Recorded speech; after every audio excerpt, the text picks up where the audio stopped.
som na to zabudol, public transform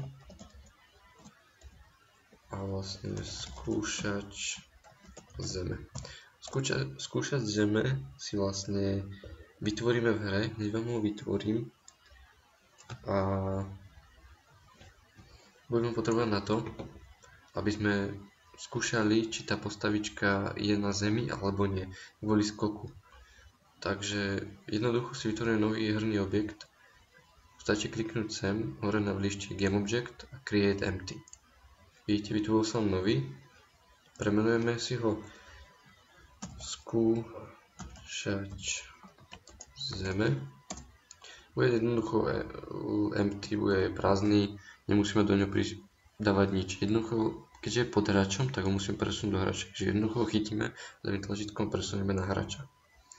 Vidíte, že sa posunú pod hráča a musíme ho ešte vlastne nasmerovať, kde má byť. Neviem, či to dobre vidíte, je tam taká šedá gulička, ktorú musíme dať takto pod hráča, aby sme vedeli, že je na zemi. Tak, môže byť dom. Tak. Dobre.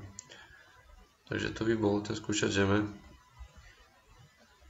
Tak. Teraz vlastne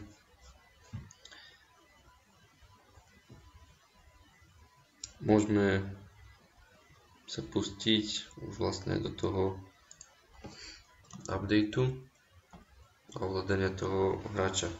Musíme si definovať, čo je na zemi. Vidíte, toto je booleánska premena na zemi.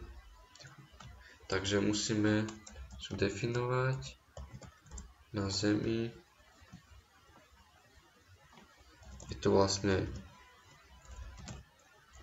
fyzika, ale pozor, fyzika 2D, bodka, overlap circle.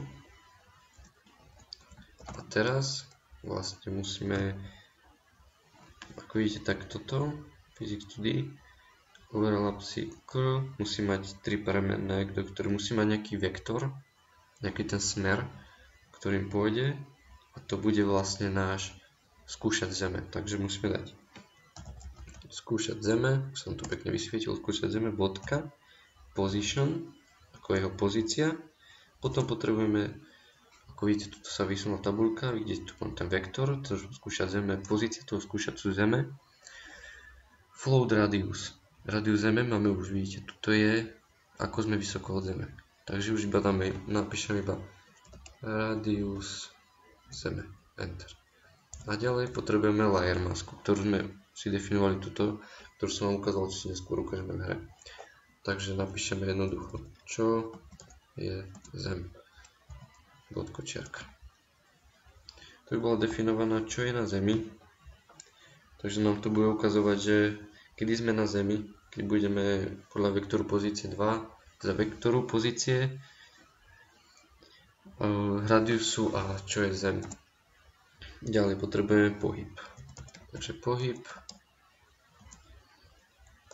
sa rovná input bodka get axis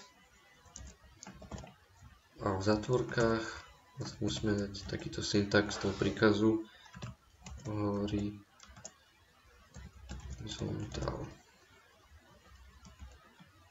Bodkočiarka. To nám povie, že ten pohyb je vlastne horizontálny.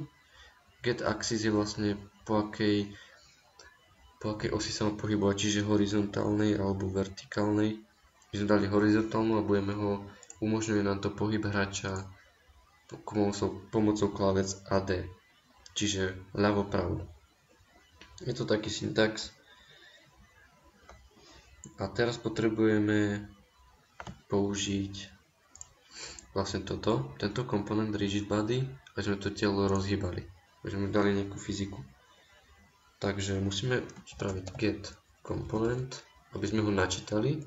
Teraz potrebujeme do zložených zatvoriek, teda do ostrých zatvoriek napísať, čo potrebujeme, aký komponent z toho hráča. Takže rigid body, ale pozor 2D, pozme 2D, zatvorky potrebujeme velocity. Tohto a sa rovná new vektor 2. A teraz jednoducho do zatvoriek bude to pohyb. Náš pohyb, ktorý sme si definovali tu hore, bude horizontálny, krát maximálna rýchlosť. A potom ešte potrebujeme float potrebuje akože y-ovú súradnicu. Takže tu urobíme, tiež potrebujeme get component, potrebujeme načítať komponent, get component, takisto rigid body 2D, tu do zatvorky bodka velocity a bodka y, pretože sme na y.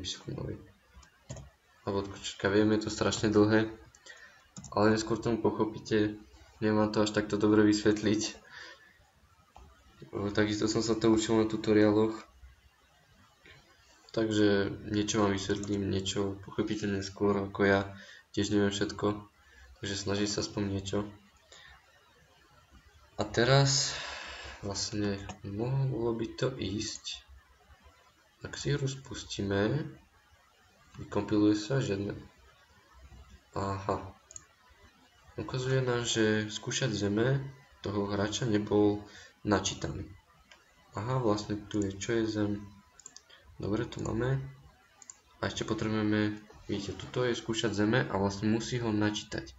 Ale sme nenačítali, takže stačí ho chytiť a pretiahnuť sem. Vtedy ho načítame. Takže teraz by už nemal ten error ukazovať, nie. Vidíte, hráč sa pohybuje sprava doľava. A teraz ešte vám chcem ukázať pretočenie animácie,